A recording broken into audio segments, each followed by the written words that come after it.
Alright guys, so first we're gonna make this buffalo cauliflower, and this is how I like to make it because it's super easy and you don't have to like batter it and do all that kind of stuff. So I showed on my Instagram how to open a cauliflower without making a huge mess, and I'll show you guys how to do it because they were like mind blown. So all you do is you take the cauliflower and you're gonna smash it as hard as you can at this base right here. So you're just gonna do this until it breaks apart. Usually like 3 times is good enough. And then the base of this just breaks off. And it's really easy to break the rest of it apart instead of trying to cut it and getting cauliflower absolutely everywhere. Just a little hack for you guys, and you just have this left and you can break it. I'm just gonna do this into a bowl, but try it out. It makes life a lot easier. But I don't like them really small because I like them to be like still be a decent size, and we're gonna cook this at 400 for 20 minutes, so they're gonna decrease a lot in size as they cook. I just don't like to really have like tiny pieces because then they kind of end up being basically nothing. And then all I'm gonna do is put some Frank's Red Hot on top of here, probably like quite a bit actually, because this is like a whole head of cauliflower. And then I just put my Instant Pot lid on here and shake this up. What I do is I like to add some garlic powder and shake it up again. It kind of makes it a little breaded, but not really. You could add nutritional yeast as well if you like nutritional yeast flavor. Then I'm just gonna take a baking tray, and I like to line it with parchment paper because it makes it a lot easier to clean.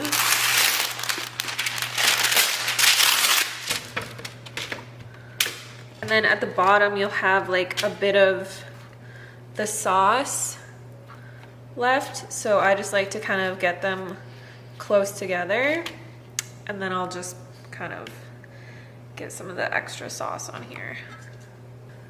And this recipe is great because you can use barbecue sauce. You could use, I got this peri peri sauce from Trader Joe's that I want to try sometime. You could also use like a vegan pesto on here. You could use really any kind of sauce that you like, goddess sauce or something. Even like an Italian dressing would be good. But you can get any kind of different flavor. We're just gonna bake this for 20 minutes on the top rack on 450, and then I'll show you guys what it looks like when it's done. So I like to put some of this in the fridge in a little container because I like to have this on tacos. I like to put it on salad or in wraps.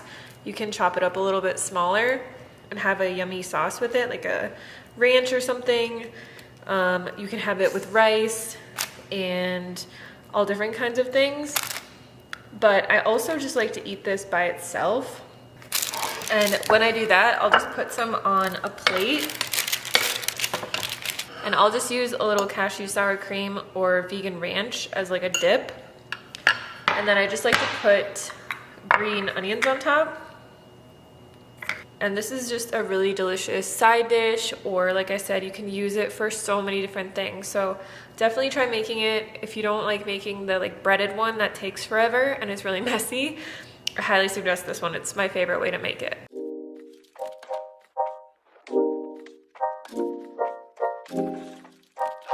So I'm gonna show you guys my favorite way to make broccoli. I've been obsessed with this ever since I started doing it this way. So you're just gonna take a bag of broccoli florets, or you can just chop up fresh broccoli as well. And then we're just gonna steam these for about 3 minutes until they get bright green. Now all we're gonna do is just add our steamed broccoli into a bowl. There's ways to jazz this up. If you wanna get really fancy with it, you can use sliced fresh garlic. I just use garlic powder because I'm really lazy. I add the juice of half of a lemon, which gives it this really nice like acid balance when it's all nice and broiled. And then I add garlic salt for a little bit of salt and to just keep that garlic flavor going.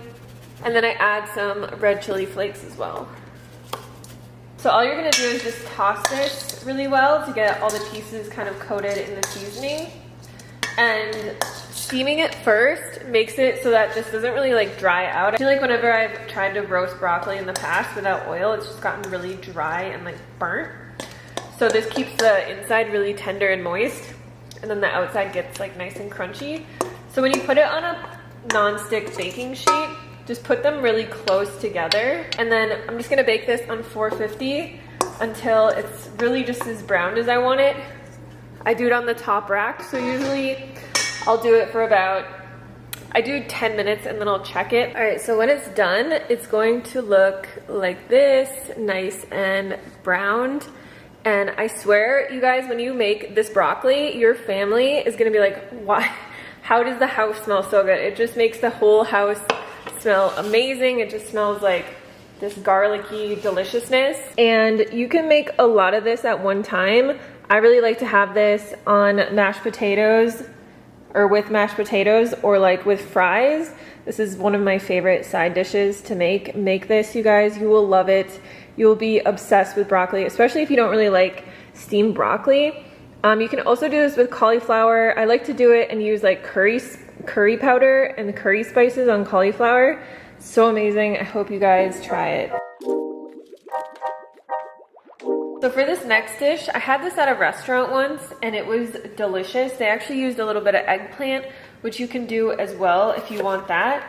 But it's just kind of like a garlic vegetable, like roasted vegetable dish that has vegan feta on it, and they served it at the restaurant that I was at on bread, and it was so good, like on fresh toast. But I like to eat this either on pasta. I like to eat it with potatoes. Sometimes I'll just eat it with tofu. I also like to eat it in like a wrap.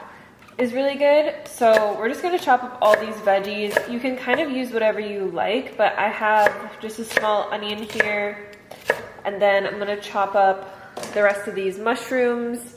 I also have this bell pepper. I'll probably use like half of this. And then I also have this yellow zucchini and then some cherry tomatoes. So you just wanna chop everything into like the same size pieces. You could also put like asparagus in here, which would be really good. I'm gonna air fry this, but I've made this on the stovetop before and added kale to it, like at the end to wilt it, which is delicious.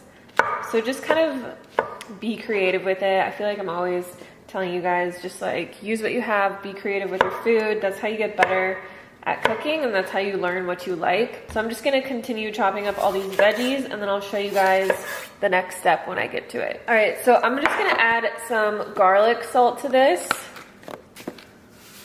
And then I'm also gonna add a little bit of this Trader Joe's green goddess dressing. I just got this, I've never tried it, but I think it'll be good on here.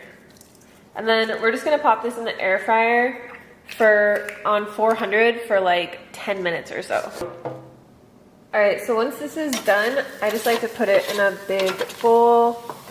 You can make obviously like a lot more of this at a time and just have it ready in the fridge for like if you want to put it in a wrap. It's really good kind of as a breakfast type veggie dish too, if you want to have it with tofu, like, or in a wrap with some tofu. So I'm just gonna add a little block of this vegan, this is just the vegan feta cheese from Trader Joe's. It really takes this to like the next level. This is just the one that I buy. And I like this one because it lasts like a couple months once you open it. And then all I like to do is just add some red pepper flakes on top. So, like I said, you can have this as a side dish for your 50-50 plate. You can have it with pasta, you can have it with tofu, you can have it with potatoes, mashed potatoes, rice. It's so good on everything. It doesn't even need like a sauce if you combine it with a starch, because the feta has so much flavor and then all the other seasonings. So definitely try this one. It's a great one to meal prep. I meal prep veggies like this every single week, and I just have them with my meals. And then that's basically what I do. Like, I'll make 3 veggie sides like I'm showing you guys in this video, and then I'm set for veggies for the week. I always tell people, if you have your veggies prepped and ready to go and they're staring at you when you open the fridge, you're gonna eat them. But if you have to make them for every single meal, you're probably not gonna eat them.